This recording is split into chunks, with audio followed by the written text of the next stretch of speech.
দিয়ে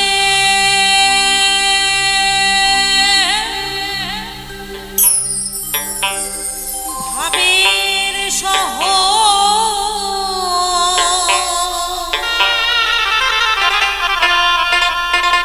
কোথায় গো লুকাইলে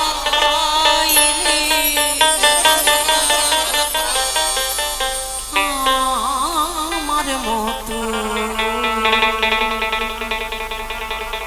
প্রাণ কাঁদিলে বুঝবে গো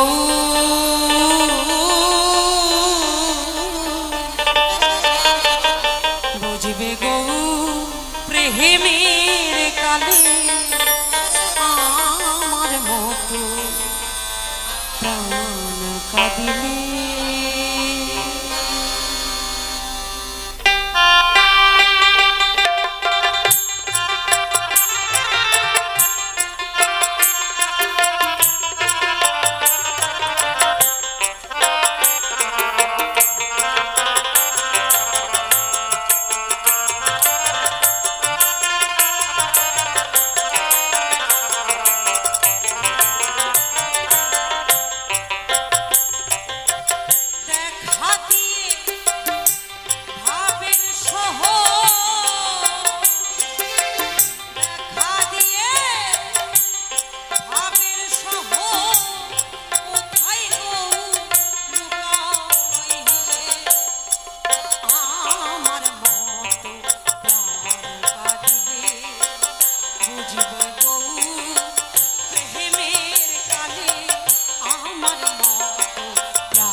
ভালোবাসি।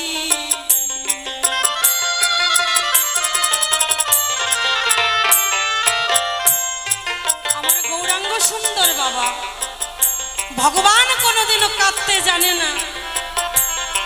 ভগবান তিনি কি? তিনি হলেন ঐশ্বর্যময়। ভক্ত যারা ভক্ত তারা ভগবানকে ডাকে এবং নয়ন জলে ভাসে। তাই অনাদির আদি প্রাণ গোবিন্দ বললেন, আমি তো ভগবান হয়ে শুধু প্রভুত্ব লাভ করেছি, আমি তো সিংহাসনে বসে আছি। আচ্ছা, এই ভক্তরা এত কেন কাঁদে? তারা কি এত আনন্দ পায়? তাই সেই ভক্তের মহিমা, ভক্তের রস আস্বাদন করবার তরে আমার অনাদিরাদি প্রাণ গোবিন্দ গৌর হরি রূপ ধরে। সেই গৌর হয়ে হয়ে নদিয়ায় অবতীর্ণ হলেন। সেখানেও আমি দেখতে পাই তার জানি অর্ধাঙ্গিনী যিনি, তিনি হলেন বিষ্ণুপ্রিয়া। তো সকল নদিয়া নবদ্বীপের সকল ভক্তগণ সেই মহাপ্রভুর পায়ে দর্শন, সেই মহাপ্রভুর সঙ্গে তার হয় প্রেম রস আস্বাদন। কিন্তু বিষ্ণুপ্রিয়া তার ঘরের নারী, তবুও কিন্তু তার স্বামীকে সে ধরে রাখতে পারে না, পায় না তার ভালোবাসা, পায় না তার প্রেম। তাই শুধু তাকে দূর থেকে দর্শন করাই তার সখীকে বলছে, সখী যেদিন আমি গৌরে হেরেছি, আমাতে কি আমি